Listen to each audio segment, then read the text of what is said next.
స్వయం నిజంగా పలికినట్టుగా అనిపిస్తుంది ఆరాధన చేసే సమయంలో.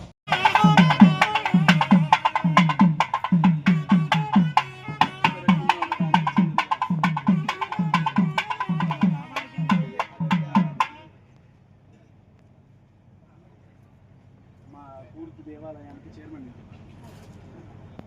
ఇక్కడ సమ్మక్క సారక్క దేవాలయం ఉంది, ఆ దేవాలయ చైర్మన్. ఇంకా సునీల్ మీకు తెలుసు, వంశనయ్య మీకు తెలుసు, మీ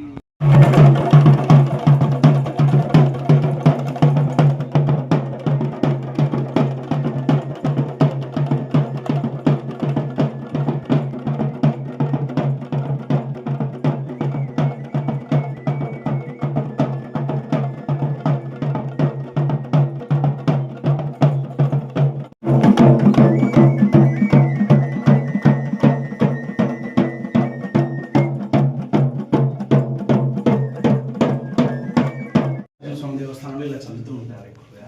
కాకపోతే ఇక్కడ ఏంటంటే చెట్టు మించి అలాగే పడుతూ ఉంటుంది. ఇక్కడ ఈ కొండ మించి ఎక్కడి నుంచి ఎక్కడ పడుతుంది సట్టేడి వారాలు అని స్వామివారికి ఉంటాయి. ఆ స్వామివారి సమయాలలో పడుతూ ఉంటుంది. నా కారు మీద చూపించవచ్చు. ఇప్పుడు ఇలాగ ఇప్పుడు పడుతుంది. అలా అది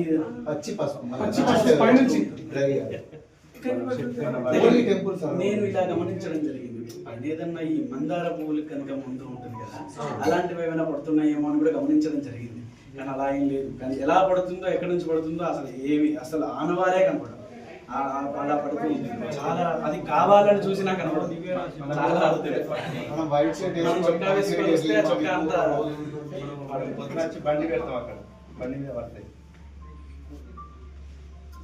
కారు పెడితే కారు మీద మనం తెల్ల పట్టుకునే పట్టినే. నిన్న గురుగారు కారు పెడితే ఇట్లా పడ్డాయి. కారు మీద అర్థం మీద సుఖాలు చాలా ఒక 350-400 సంవత్సరాలు అనుకుంటారు.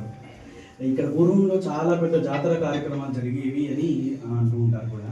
అది మనకి ఎవరికి కొమరవెల్లి కంటే ముందు ఇక్కడ జాతర జరిగిందని మొత్తం ఏదో యంత్రాలు పూజ అదేదో జరిగింది, ఏదో పొరపాట్లు జరగడం వల్ల ఆ యంత్రాలను తీసుకొని వెళ్ళి కొమరవెల్లి పెట్టారనే చరిత్ర ఒకటి ఉంది.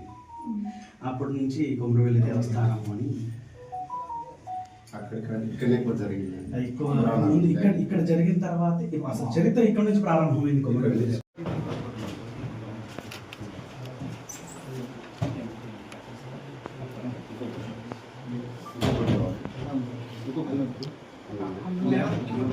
మనం కట్టి దేవాలయాలన్నీ వచ్చిన వాళ్ళకు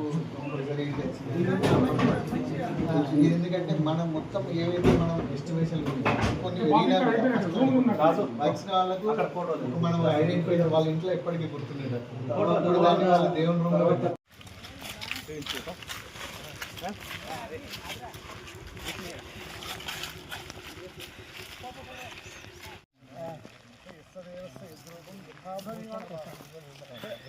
ఏ విధంగా ఉంటారో అట్లా అంతే. అట్లా శ్రీశైలంలో ఎట్లా ఉందో గుడి ఎట్లే వస్తుంది, లోపల లింగం అట్లే వస్తుంది. అంబుజీ సమయం మన అంబో మన మీరేమో మనం గణపతి దక్షిణాన్ని శివలింగాలు తయారు చేయించాలి కూడా కట్టించుకోవాలి. మీరు రాజేష్ గారు